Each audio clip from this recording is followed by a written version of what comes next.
नमस्कार, आप देख रहे हैं एसएमबीसी इनसाइड। आपके साथ मैं हूं नकुल चतुर्वेदी और यह है हमारा खास कार्यक्रम अलविदा मंडेला। जहां नेल्सन मंडेला का जन्म 1918 में साउथ अफ्रीका में हुआ और रंगभेद के खिलाफ लड़ने वाले मंडेला एक ऐसे व्यक्ति थे जिन्होंने साउथ अफ्रीका में एक बड़ी लड़ाई लड़ी है रंगभेद की नीति को ख़त्म करने के लिए। और आज वो हम सबको अलविदा कहकर चले गए। बड़ी दुख की बात है क्योंकि एक युग का अंत हो गया। एक बड़े राजनीतिक के रूप में जाने जाते थे नेल्सन मंडेला और आज वो हम सब के बीच नहीं है। ये पूरी दुनिया को इसने शोक की लहर में डुबो दिया है। तो आइए दिखाते हैं आपको कि कैसे मंडेला का जन्म हुआ, किस तरीके से उन्होंने अपनी ज़िंदगी बिताई। पेश एक रिपोर्ट। मंडेला का जन्म 1918 में Eastern Cape house south Africa के एक छोटे से गांव में हुआ। वो 1943 में अफ्रीकन नेशनल कांग्रेस से जुड़े पहले कार्यकर्ता के तौर पर और फिर उसकी युवा शाखा के संस्थापक और अध्यक्ष के तौर पर, और सालों तक जेल में बंद रहने के बाद भी वो अफ्रीकी नेशनल कांग्रेस के अध्यक्ष भी बने। नेल्सन मंडेला की पहली शादी 1944 में हुई और इस शादी से उनके 3 बच्चे हुए। 13 सालों बाद उनका तलाक हो गया। उन्होंने कानून की शिक्षा ली और 1952 में जोहान्सबर्ग में अपने दोस्त ओलिवर टेम्बो के साथ वकालत की शुरुआत की। इन दोनों ने रंगभेदी नीतियों के खिलाफ अभियान चलाया। सुनवाई के बाद फिर से उन्हें आरोप मुक्त करार दे दिया गया।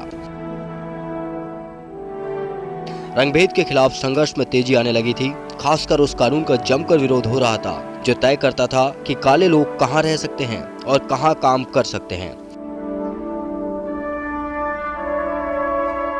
उन्होंने 1958 में ब्रिनी मादी की जोला से शादी की, जिन्होंने उन्हें जेल जाने से छुड़ाने के अभियान में सक्रिय भूमिका निभाई। अफ्रीकन नेशनल कांग्रेस को 1960 में प्रतिबंधित संगठन घोषित कर दिया गया और मंडेला भूमिगत हो गए। रंगभेदी सरकार के साथ तनाव और बढ़ा जब 1960 में 69 काले लोग पुलिस की गोलियों का शिकार बनाए गए। उसे शार्पविल हत्याकांड के नाम से जाना गया।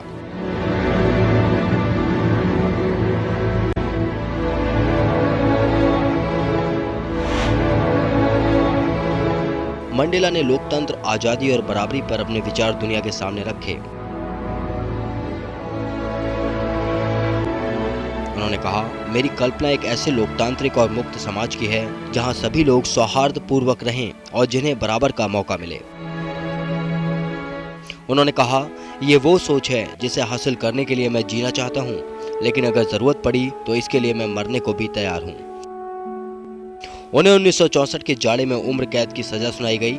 12 महीनों के अंतराल में 1968 और 1969 के बीच उनकी मां की मृत्यु हो गई और उनका सबसे बड़ा बेटा कार दुर्घटना में मारा गया।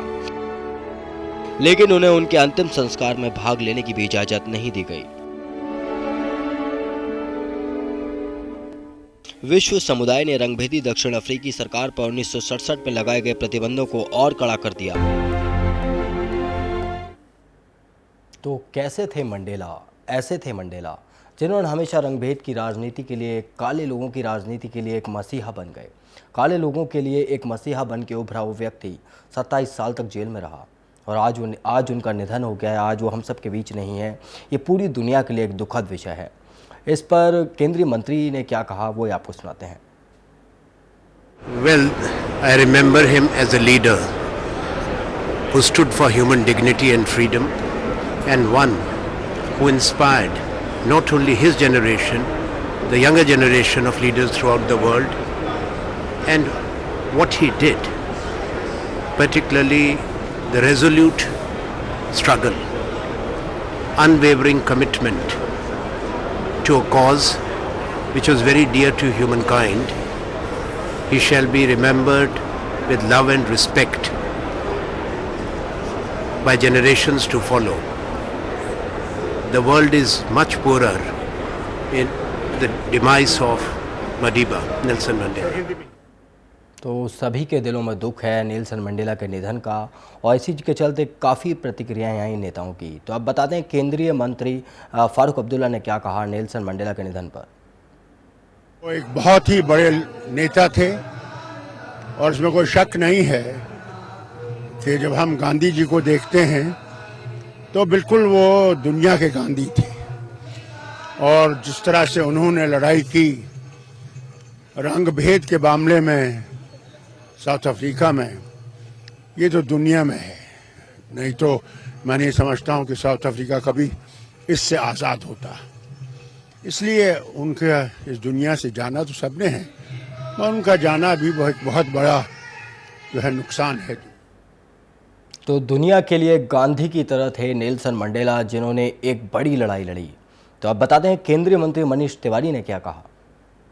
Well, Dr. Mandela was among the tallest leaders of not only his generation, but possibly this entire paradigm.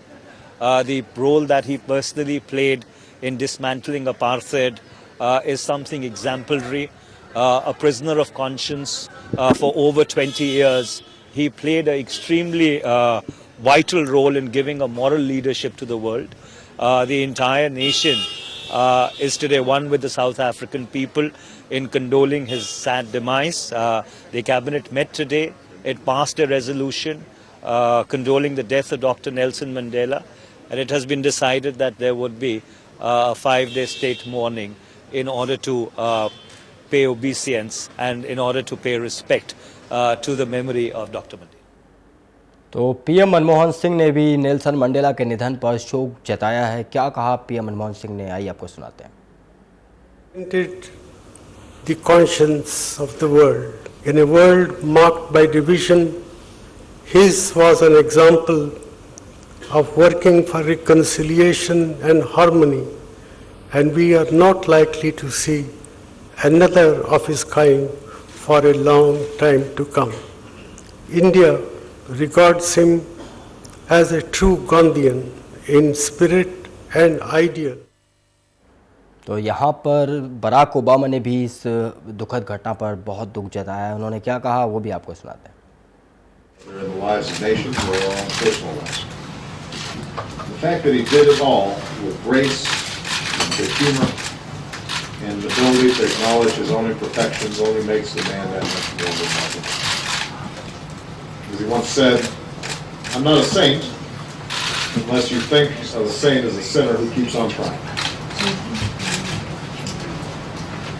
I am one of the countless millions who drew inspiration from Nelson Mandela's life. My very first political action, the first thing I ever did that involved an issue or policy or politics. तो पूरी दुनिया में शोक की लहर दौड़ गई है, क्योंकि एक ऐसा व्यक्ति इस दुनिया से चला गया है जिसने एक बड़ा अहम भूमिका निभाई देश की राजनीति में भी और पूरी दुनिया में एक अहम भूमिका निभाई। तो एक उनका जो तेज था, नेल्सन मंडेला का जो एक तेज था, एक व्यक्तित्व था, वो शायद कभी खत्म नहीं हो पाएगा, भले आज वो हमारे बीच न रहें। मगर अब हम आपको बताते हैं नेल्सन मंडेला की कुछ ऐसी महान बातें जिन्होंने नेल्सन मंडेला को और भी महान बना दिया। आज वो हम सब के बीच नहीं है, पूरी दुनिया में शोक की लहर दौड़ गई है और जगह जैसे प्रतिक्रियाएं भी आई। तो अब सुनाते हैं आपको कि बीजेपी के राष्ट्रीय अध्यक्ष राजनाथ सिंह ने क्या कहा। श्री नेल्सन मंडेला अब हमारे बीच नहीं रहे, उनका निधन हो गया है।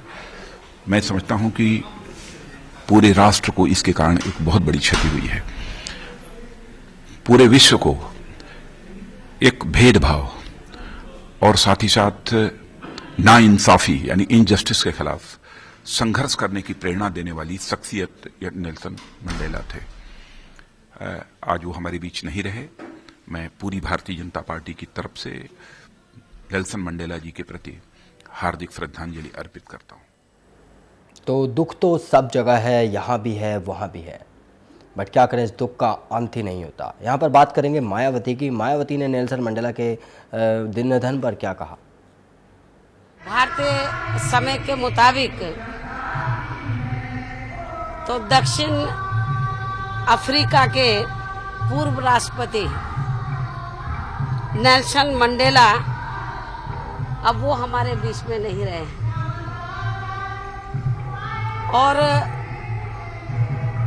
आप लोगों को इनके बारे में ये भी मालूम है कि इन्होंने दक्षिण अफ्रीका में रंग भेद के खिलाफ काफी लंबा संघर्ष किया और 27 साल तक वो लगातार जेल में बंद रहे, लेकिन उन्होंने अपनी लड़ाई जारी रखी, उसमें उनको कामयाबी भी मिली और मैं ये समझती हूँ कि उनकी इस कामयाबी को पूरे दुनिया ने सराहा।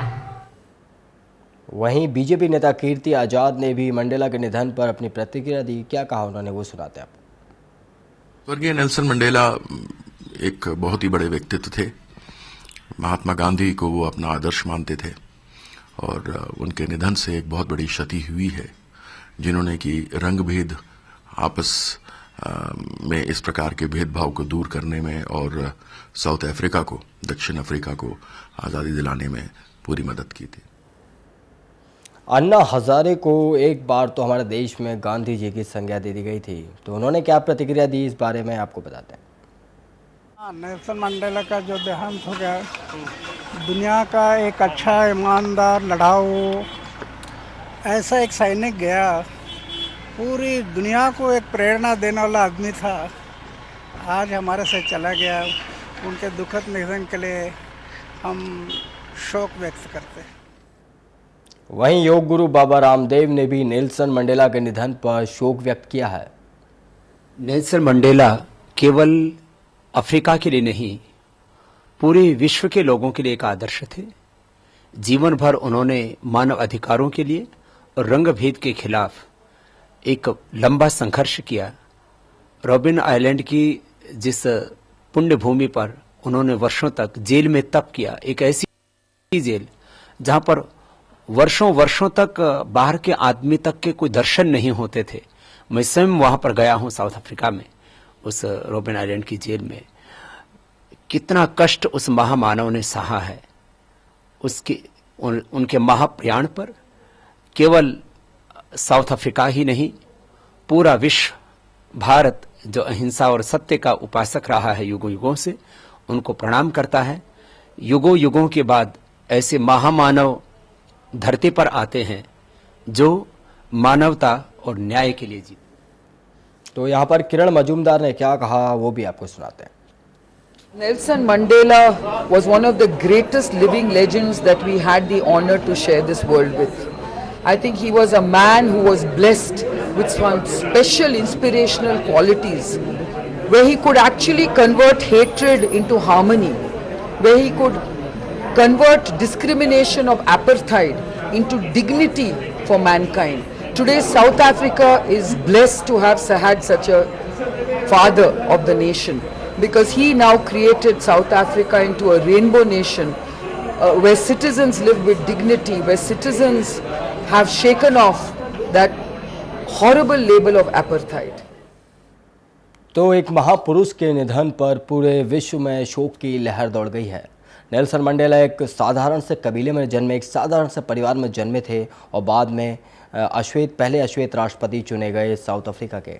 नेल्सन मंडेला सत्य और अहिंसा की विचारधारा को अपनाया उन्होंने, और उनके इसी गांधीवादी रवैये के कारण भारत सरकार ने 1990 में उन्हें भारत रत्न भी दिया। तो आज नेल्सन मंडेला एक महान पुरुष सारे हम सबको छोड़कर चले गए हैं, मगर कुछ ऐसा सिखा गए सारी दुनिया को कि ये दुनिया उन्हें कभी नहीं भूल पाएगी, क्योंकि उन्होंने जो एक अहम योगदान दिया इस दुनिया में, एक रंगभेद की राजनीति, रंगभेद की नस्ल के लिए लड़े, एक बड़े समय तक संघर्ष किया, सत्य और अहिंसा के मार्ग पर चले, और जिन्होंने उन्हें परेशान किया उन्होंने उसकी तरफ भी आंख उठाकर नहीं देखा। तो ऐसे थे मंडेला। तो फिलहाल हमारी इस खास पेशकश में इतना ही। एसएमबीसी इनसाइट पर खबरें लगातार जारी हैं, देखते रहिए एसएमबीसी इनसाइट।